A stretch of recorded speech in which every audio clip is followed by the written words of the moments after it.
Selamat pagi Bapak Ibu yang saya kasihi. Senang kembali kita bisa berjumpa di dalam renungan pagi. Dan mari pagi ini kita akan mengawali di dalam sebuah doa. Bapa, terima kasih buat pagi yang indah, hari yang sungguh istimewa. Kami boleh kembali menikmati anugerah segala kemurahan Tuhan dalam hidup kami. Dan kami rindu pagi ini mendengarkan firman-Mu. Mari Tuhan, kami rindu belajar akan ketetapan-ketetapan firman-Mu, agar hidup kami makin hari makin mengenal jalan-jalan-Mu, mengenal kehendak-Mu dalam hidup kami, agar kami tidak berjalan dalam keinginan kami, tapi kami semakin hari boleh memahami keinginan Tuhan, kehendak Allah, sehingga kami makin hari boleh menyukakan hati Engkau. Urapi hamba-Mu yang sebentar menyampaikannya. Kami siap diberkati dan kami siap mendengarkan firman-Mu. Hanya di dalam berkat nama Yesus kami mengucap syukur dan sudah berdoa. Haleluya, mari katakan amin. Puji Tuhan Bapak Ibu, selamat pagi. Pagi ini kita akan mendengarkan firman Tuhan dengan sebuah tema, yaitu buah yang manis. Mari kita akan membaca di dalam Amsal 13 ayat yang ke-13. Demikianlah firman Tuhan. Siapa meremehkan firman, ia akan menanggung akibatnya. Tetapi siapa taat kepada perintah akan menerima balasan. Bapak Ibu, dengan jelas ayat ini berkata bahwa siapa yang meremehkan firman, artinya orang-orang yang memandang rendah setiap perkataan firman Tuhan. Jadi ketika firman Tuhan disampaikan, maka orang-orang yang seperti ini, mereka tidak pernah mau belajar taat. Mereka menempatkan firman Tuhan dalam posisi yang rendah. Mereka tidak menghargai firman Tuhan sebagai otoritas Allah yang tertinggi dalam hidupnya. Dan Alkitab berkata, mereka akan mendapatkan akibat dari apa yang mereka lakukan.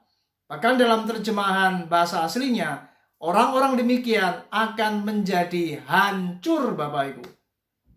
Tetapi Alkitab berkata, orang-orang yang taat, artinya orang-orang yang mau menghormati firman Tuhan, menempatkan firman Tuhan sebagai otoritas yang tertinggi dalam hidupnya, dan ia mau dengar, ia mau taat, ia mau tunduk dan melakukan firman itu, maka dikatakan mereka akan menerima balasan.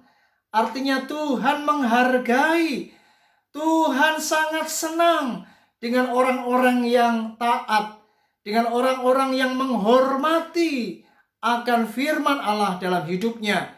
Dan ketika mereka melakukannya, maka mereka akan mendapatkan upah, ada balasan dari apa yang mereka lakukan. Bapak Ibu, untuk belajar taat tidak mudah. Banyak orang seringkali tidak mau melakukan apa yang Tuhan katakan, karena mereka seringkali memberontak. Mereka tidak mau belajar tunduk kepada otoritas firman. Mereka masih memakai akal, memakai logika, memakai perasaan, saudara, sehingga mereka tidak mau belajar untuk tunduk dan taat kepada Tuhan. Mari Bapak Ibu, firman Tuhan tidak bisa dilakukan dengan cara kita berpikir, dengan perasaan kita. Tetapi firman Tuhan harus dipahami dengan sikap hati yang mau percaya kepada apa yang Tuhan katakan. Dan orang-orang yang percaya dan mau taat, mereka akan mendapatkan apa yang terbaik dari Tuhan. Janji-janji Allah akan digenapi. Dan percayalah, ujungnya adalah buah yang manis, Bapak Ibu. Nah, mari kita lihat sebuah kisah di Alkitab, di dalam 2 Raja-Raja pasal yang ke-5, ayat yang ke-9 dan ke-10, lalu lanjut ayat yang ke-13, 14, dan 15 kita akan baca. Kemudian datanglah Naaman dengan kudanya dan keretanya. Ia berhenti di depan pintu rumah Elisa. Elisa menyuruh seorang suruhan kepadanya mengatakan, pergilah mandi 7 kali dalam sungai Yordan, maka tubuhmu akan pulih kembali sehingga engkau menjadi tahir. Ayat 13. Tetapi pegawai-pegawainya datang mendekat serta berkata kepadanya, Bapak, seandainya nabi itu menyuruh perkara yang sukar kepadamu, bukankah Bapak akan melakukannya? Apalagi sekarang ia hanya berkata kepadamu, mandilah dan engkau akan menjadi tahir. Maka turunlah ia membenamkan dirinya 7 kali dalam sungai Yordan.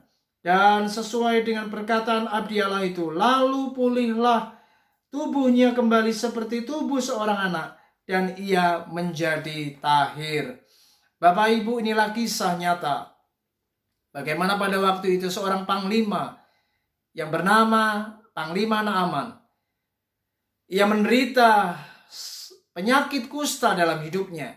Dan ini menjadi sebuah beban, ini menjadi sebuah pergumulan. Karena pada waktu itu penyakit kusta adalah penyakit yang dianggap sebagai penyakit kutukan dari Allah. Dan orang-orang yang demikian menderita secara fisik, tetapi ia juga menderita secara sosial, Bapak Ibu. Karena mereka adalah orang-orang yang diisolir, yang dijauhi oleh masyarakat pada zaman itu. Bapak Ibu, tidak mudah bagi seorang yang bernama Panglima Naaman ketika ia merindukan kesembuhan, merindukan mujizat bagi tubuhnya. Maka Nabi Elisa berkata, mandi dan benamkan dirimu di sungai Yordan 7 kali, maka engkau akan tahir. Secara logika Panglima Naaman berkata, ini sungguh tidak masuk di akal. Masakah aku harus mandi di sungai yang kotor? Sungai Yordan yang tidak bersih. Bukankah di Damsyik ada sungai Abana dan Parpar yang jauh lebih baik dari sungai di Israel?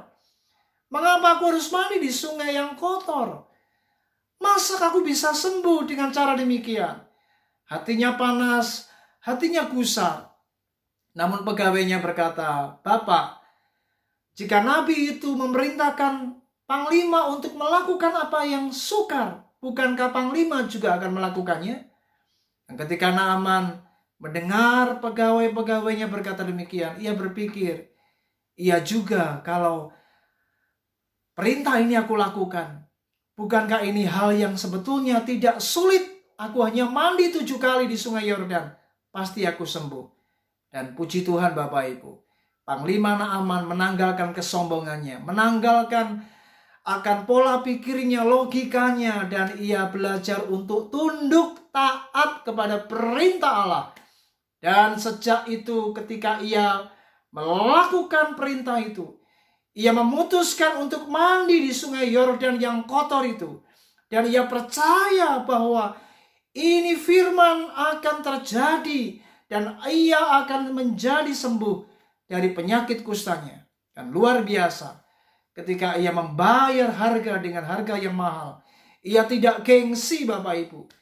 Ia tidak menjadi sombong dan ia merendahkan dirinya di hadapan Allah. Dan maka apa yang terjadi ketika ia taat, maka buahnya manis. Dan luar biasa, akhirnya Naaman menjadi tahir dan kusta itu benar-benar lenyap dari tubuhnya. Bapak Ibu, ini luar biasa. Mari hari ini, apapun yang sedang kita alami, apapun persoalan, pergumulan, penyakit, masalah, ekonomi, keuangan dalam hidupmu, apapun bentuknya, ingat, kita selalu berurusan dengan perintah Allah. Kita selalu berurusan dengan firman Tuhan. Karena kita adalah anak-anak Allah, pasti kita akan selalu mendengar perintah Tuhan dalam hidup kita. Pertanyaannya adalah, apakah Anda mau taat atau tidak? Apakah Anda mau belajar untuk tunduk atau memberontak? Ini yang menjadi keputusan bagi setiap kita. Apakah Anda mau sungguh-sungguh melakukannya, ataukah Anda menolak dan mengabaikannya? Percayalah Bapak Ibu, ketika kita mau sungguh-sungguh taat, sekalipun itu sukar, tidak mudah, ampuni, kita belajar mengampuni. Berjalan, kita melakukan itu dengan sebuah tindakan iman. Dan kita berjalan sesuai dengan apa yang Tuhan katakan. Maka saya percaya, ketika Tuhan berkata maju, kita maju. Ketika Tuhan berkata lakukan, kita melakukannya. Maka saya percaya Firman itu menjadi jaminan bagi setiap kehidupan kita. Kita akan mendapatkan balasan dari Tuhan. Ingat saudara, Tuhan tidak pernah memberikan buah yang busuk kepada anak-anaknya. Tuhan selalu memberikan buah yang manis. Karena Tuhan pasti berjanji, ketika engkau setia dan kau taat kepada apa yang kukatakan, aku akan memberikan buah yang termanis dalam hidupmu. Aku akan memberikan janji-janjiku yang luar biasa. Janji-janjiku yang indah akan menjadi bagian dalam kehidupan kita. Mari Bapak Ibu ingat, Tuhan itu luar biasa. Jadilah orang-orang yang luar biasa. Maka Tuhan pasti akan menyatakan janji-janjinya yang luar biasa itu bagi kehidupan kita. Selamat bekerja, selamat melayani, dan percayalah, buah dari ketaatan itu pasti manis. Selamat menikmati berkat-berkat Allah dalam kehidupan kita. Amin. Shalom.